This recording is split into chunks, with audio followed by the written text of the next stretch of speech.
Hi, Zari. Welcome to Better Tech. It's a pleasure to have you on the show. So let's start off today's episode with your introduction, what you're doing, your job, and then we'll move right on to the topic for today, which is around journey to fundraising and finding the right product market fit. Hi, Amna. Thank you for having me. My name is Zari Zahra. I am the Chief Product and Technology Officer at Spekit. Spekit is a cross-app training platform with the goal of giving employees instant access to information and knowledge right within their workflows and processes, and making the lives of enablement people, trainers, managers much easier by eliminating repetitive questions and seamlessly communicating systems changes and process changes to people right inside of their workflows. So yeah, that's Spekit, and we've been at this for 4 years. Recently raised our Series B. Me and my co-founder Melanie are super passionate about making employees productive at work and helping them master their roles, because really truly that's where so many of us spend the vast majority of our time in our lives, is within our digital worlds as an employee. And really, how can we unlock the true potential of a team is the challenge that we tackle. So, Zari, walk us through the fundraising journey when you started Spekit. Did you have it all planned out, or how did it all start? Well, to be honest, like when one of our first investors was, so Mel and I met at a company where we literally lived through the problem that we're trying to solve right now, which is that Spekit solves for, which is that throwing high growth startups, high growth company, throwing lots of people, lots of new processes, constantly changing, and needing those people to be informed without and self-serve information and actually remember it in the context in which they need it, was just like pulling teeth. So we actually lived through that problem, and we're working together at a company in San Francisco where we met. And so actually one of the CEOs of that company, not one of the CEO of that company, was one of our original investors. So we started out by getting angel investments from our circle like that. And that's how we got, started off with our own money, some of our own savings, and with seed and angel investors, really angel investors starting out, really actually trying out like the product, the idea. Is this a real thing? Is this a real problem? And prototyping and building out early versions of the product. And then we went on to raise our seed round from led by Bonfire Ventures, and including Dan Scheinman, who is a really prolific angel investor. He was also one of the first investors in Zoom, Sentinel One, a whole bunch of other companies, and he's just a phenomenal person as well. So our seed round was really our first official round, I would say. Before that, it was a bunch of smaller checks while we really validated the earlier version of the platform and some of the ideas that we had. Right. So given that everything is so fast-paced in the startup world, how do you time fundraising correctly according to the business stage? That is an excellent question, and anyone who tells you they know the answer is probably BSing you. But I would say, like, my best guess would be, we've never been ones to like time the market. Really, it's about do we know what we're going to do with the money, right? Like, that's the real question. Like, what's the point of getting the money if you don't know what you're going to do with that extra fundraising? So really, making sure that you understand what that next milestone is. In the beginning, it was all like very ad hoc, to be honest. Like, we were first-time founders. We had really great initial investors and people who guided us along the way. But it was really through our Series B that, I feel like we are in much more mature as a product and are able to at least set the right milestones for the company and for the product, the business, to actually evaluate whether we are at the right spot to fundraise, right? I feel like the big rule of thumb is you want to fundraise before you're desperate for it. You definitely shouldn't be at the very, in like the very end stages of your bank account running dry as a startup and being freaking out about liquidity. So you definitely shouldn't wait that long. But at the same time, you want to have taken enough time in between rounds, I would say, to be able to prove out and meet those milestones that really give you the best chance at getting the best valuation for the company and the best investor fit as well, right? The best investors in your space who can actually help take you to that next level. So it's a weird thing, but definitely not before money runs out or at the very end, and definitely not before you've actually proven out some of the hypotheses that you had gone into the first round with.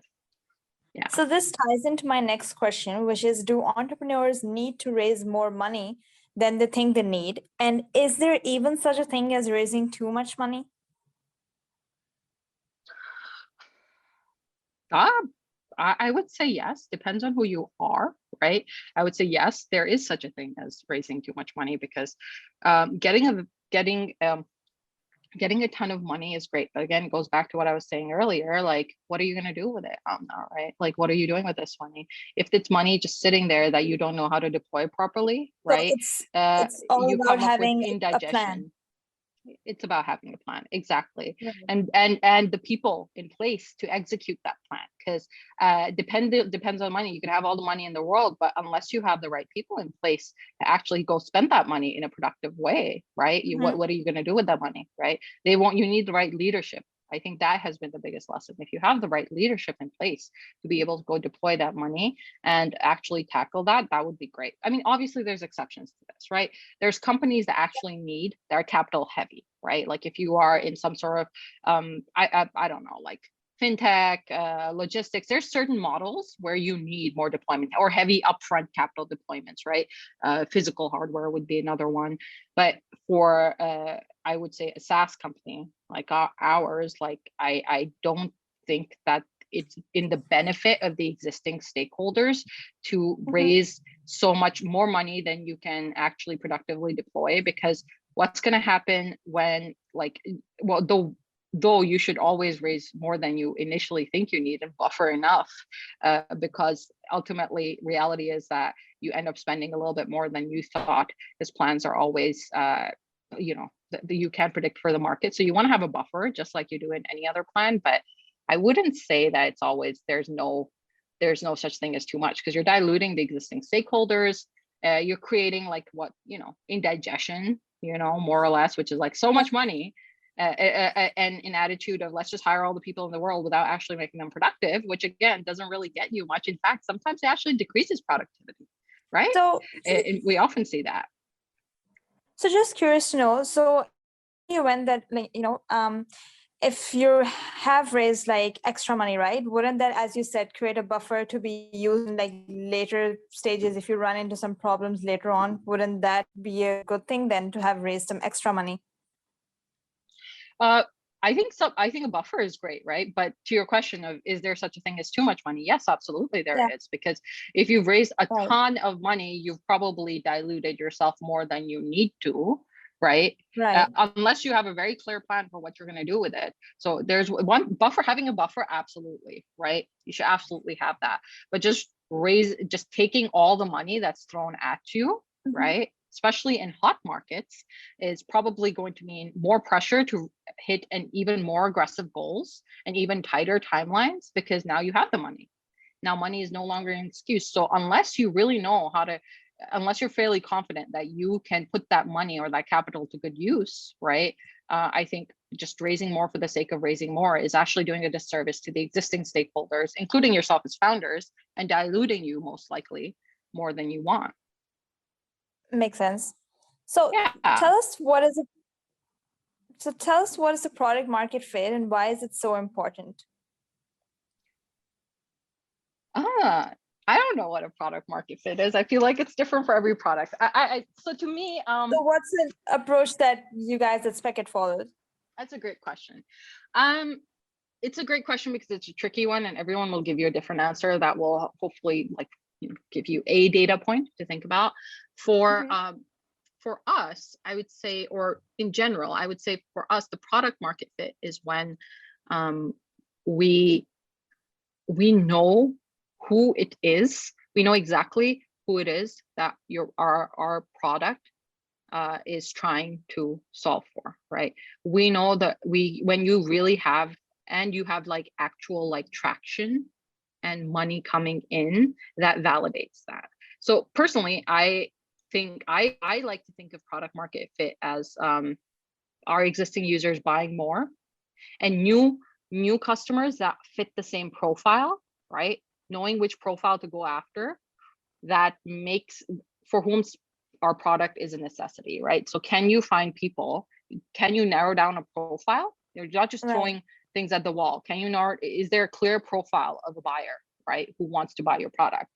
And are they consistently buying it? And then secondly, obviously being on the product side, I think it's super important, and a great indicator of product market fit is when your existing customers are buying more of it, especially as a SaaS business. If they're buying more licenses, they're actually using the product and getting value out of it. That is the biggest indicator. Is your net retention really high? Are people, do people get enough value to keep purchasing? Which at that point, enough purchasing and enough growth on the sales side are the two biggest signs that, hey, over the last 3 quarters, 4 quarters, 5 quarters, 6 quarters, it feels like we are in a product market fit. So we at least know who we're talking to, the problem we're solving for, and that once we solve that problem, it means a lot to them and they'll want more of us, if that makes sense. Right. So, Zari, would you agree that it's easy to measure the product market fit after you've, been like running the company and like some time has gone by? Do you think it's far easier than to anticipate it beforehand? Of course, I think like, I don't know. That's a great question. Of course, first of all, I think in any given situation, being especially if you're building something that's new or different or differentiated, right? You fundamentally don't know what the fit is, right? Now, if you're building something that's incrementally helpful or better than what's out there, you might be able to more or has a clear parallel and a clear existing category, right, that you're taking over. That would be a situation where it's easier to determine, hey, are we connecting with the customer or not? But depends on, well, when I say it's super product dependent and hard to nail down, especially up front, is like in our case, we have a product that solves a problem. The problem is very specific, right? We help people get better at their jobs by giving them the information they need right in their workflows without them having to go out of their way to go seek it. Now, but the truth is that cuts across multiple categories, right? And so it may not, even though the problem is there and some of the categories are very obvious, it may not necessarily be easy to predict which shape the product or the solution is going to take to actually solve that underlying problem. So I think that it can vary drastically depending on the solution, the problem or the solution, and the market that you're in, right? Like, are you defining a new category? Are you cutting across multiple categories? Is the product basically a much better version of an existing competitor? Or is it just like completely, when you think about it in terms of the infinite game, right? Is it something that totally changes how we approach that problem? Right. Those, in my opinion, are the best products. And to be able to predict product market fit on a product like that is, I would say, virtually impossible. You obviously have to go through the motions. And for us, it was like, so for example, we started out as a data dictionary for Salesforce admins, right? And because we thought like, hey, it is that documentation piece, that documentation is the problem point. And being able to automatically sync to your Salesforce and have this underlying really robust way of remaining connected to your business model and processes, that would be important. And the truth is that is important. That's absolutely important. But what we've realized is that the real root of the problem, right, is in the delivery of that content and that information contextually in the right place in a Salesforce, in a LinkedIn, in an outreach, in any of these tools in your sales stack that we spend all this money to enable our teams on, right? Is that delivery, is that contextual delivery of what's relevant to me when I need it, so that I can actually absorb information on in more of a bite-sized drip fashion that's agile and that's more conducive to retention than being like talked at over a Zoom or over a classroom like style lecture in a traditional format, right? So like that discovery of that, the unraveling of the problem and unraveling and figuring out, oh wait, we thought that the problem was here, but it's actually a few kilometers to the right? And really being able to nail that and shape shift the product to that happened over time. And the best part about and actually some of the harrowing parts about building a startup is that you have to experiment, especially if you're doing something new. You have to take some bets. You have to take some gambles, and some of them are going to fail, right? And the number one thing that I think Mel and I are super passionate about is staying really close to the customer and the market and being able to understand their problems, not thinking so much about what competitor A or B or C is doing, but really thinking about their problem and how can we get to that and how can we solve that, and not forcing our team, not thinking about it in terms of replicating what exists, because if what exists was working, we wouldn't be here, right? So I would just say it's definitely a journey, and unless you have like a big deep scientific discovery underlying it, most of the time, most software products evolve in response to what's happening in the market and the seismic changes happening around us. So on that note, you've been in the startup game for some time now. So what factors do you think made Spekit successful particularly? And what are some mistakes that you see founders or entrepreneurs out there making? Like you mentioned, keeping close to the customer is one thing that you guys at Spekit really do. So what are some other things? Yes. So keeping close to the customer, keeping close to the UX, keeping close to our differentiators, asking for help, I think, from within other entrepreneurs, really staying informed on the trends that we are tapping into that make actually exacerbate the problem. Staying close to the problem, I think, is important. We're avid users of Spekit ourselves, right? We use it internally, religiously, like we know every single little bug or nuance in the product ourselves, right? So that's always important. I think the mistake that I've seen other people that maybe started out at the same time and haven't made it this far. And again, there's many factors that go into success and failure, frankly, but one of the big things is being super waterfall, which is just like the desire to work on something for 2 years in a vacuum and then do a big unveiling of it without that constant iteration and feedback from the market. I feel market data, customer data, actual usage data is where we really double clicked and paid attention to. And I think we were able to evolve the product into something that is actually super critical to mission critical to the teams that we're serving. Whereas if we remained in our bubble and if we'd remained super waterfall in our approach to all problems, not just to product development, there's like waterfall in our product development, but waterfall even in our other approaches. Being able to have a hypothesis, go out there, test it, be wrong and correct it is super important. And I see people like, you know what they say, like if you're not super embarrassed by the first version of your product, you're spending too much time, you're making too much effort. Is absolutely true. Is absolutely true, right? And over time, like you evolve and you grow as a company and you realize it's like the minimal lovable product, right? And the onus changes and what minimum means changes. But I absolutely think, especially in the early days, not being iterative enough is typically death to startups. Right. So for some aspiring entrepreneurs listening to this episode, do you think this is a good time to be raising money or starting a company? What are your thoughts on today's funding climate? I mean, we went through a giant, what would you call it, a bubble.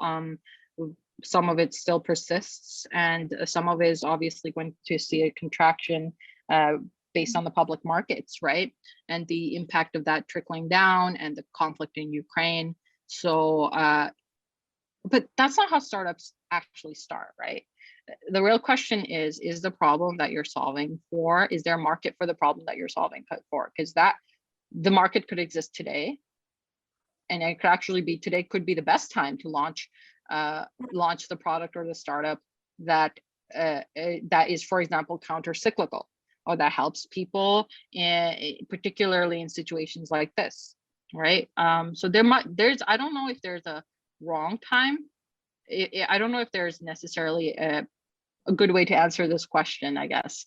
A right time or wrong time really depends more on the market of for your product. And so obviously, if you're doing something super consumer, or that's directly impacted by some by the broader trends in the market, then that's fine. But I think if you think in terms of fundamentals on that, right? Is this fundamentally a problem that needs to be solved differently, right? And is this a fundamental problem today that people would be willing to that there's a way to monetize, right? Right. That is really the thing, because those fundamentals will outlast any swings in the market or in the current environment, right? And if you think that you have one of those ideas, then like really focus on the idea and the customer and validating it and getting more data around it. And why wait? Because if you wait, someone else will do it, right? Right. So, Zari, you mentioned earlier that finding the right investor is also crucial to your startup success. So what are some tips for entrepreneurs on how to evaluate their potential investors? And should they be targeting different investors in different companies at various stages of the cycle? Yeah, I mean, I don't know about the second part, different investors at different stages, but I would say the one big thing that we really looked for, and that was a game changer for us, was investors who are subject area experts. So they're very close to the audience that we're trying to serve, very close to the problem that we're trying to solve for, right? Because then that way, not only do they have a network, of potential customers, of potential advisors that we can tap into, but they also happen to have very interesting insights into who you're solving for, right? Like, because at the end of the day, we're solving for humans. And so they have those unique insights that helped us make good decisions, right? And pushed us and identified our blind spots for us, right? Because it's hard. Because there's two ways to learn. One is to the school of hard knocks, which startups do a lot of, right? So the school of hard knocks, throwing stuff out there, testing it, getting user feedback. And then the other one is through people who have deep experience with the customer that you are working with. So I think Brett Taylor from Bonfire is one of those. Brett Queener from Bonfire, sorry, is one of those people who actually really guided us a lot, along with Dan Scheinman in our seed rounds, and was always there to help us on the go-to-market side, help us understand our strategies, where are the processes that we're missing, where is our approach or our strategic cadence like off, right? What are we missing? Yeah. So having that subject area expertise is super important, I would say. And then as we grow in our further rounds, it was about finding investors who can add to that skill set. If you think about a board, right? Most of these people will be on your board. Who do you want on your board? One, really good human beings who you can go to with your problems, right? You don't want just people who are going to be, who are giving you money and not just advice, because there's a lot of places you can get money.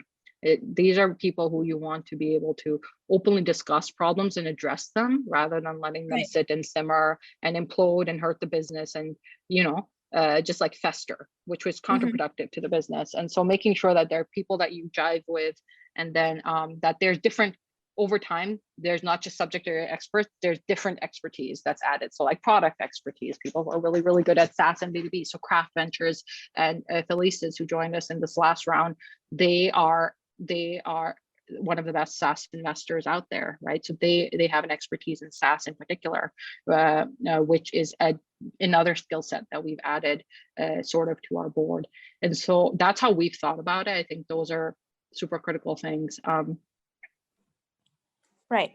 So moving on to our last question for today's episode, give our listeners your top tips for raising funds. Well, number one, you should take all the warm intros, cold intros, take all the tips you can get. If you see someone on Twitter who you think would be a great investor, feel free to DM them. Especially in the early days, that is the number one tip. Take all the shots that you can. And number two would be take all the feedback that you can, because even a no from these investors can be very helpful and game changing for you. Like, they can help you refine what you're unable to explain in your pitch or in your concept or in your thinking.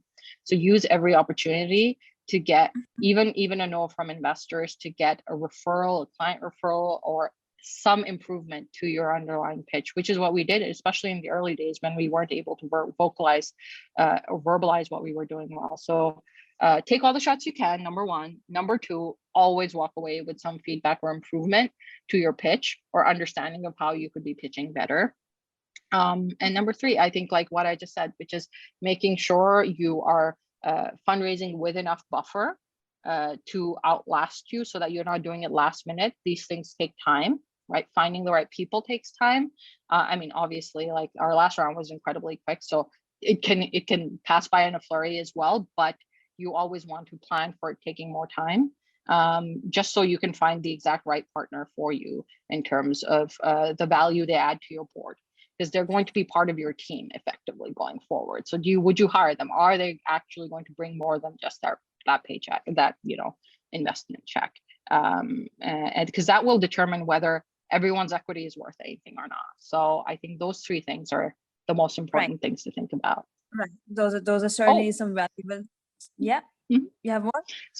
I have one more. One more is like, make sure that you know what you're going to do with the money before you, and how much you want and what you're going to do with it. Make sure you understand, you have a good understanding of that. So because that will make the fundraising process really easier, especially having the leaders in place who can help you go deploy that capital and make things happen and, bring the magic to life. Right. Yeah, those are definitely some valuable tips. And with that, our episode comes to an end. Thanks so much, Zari, for joining us on Better Tech. Thank you for having me, Amna.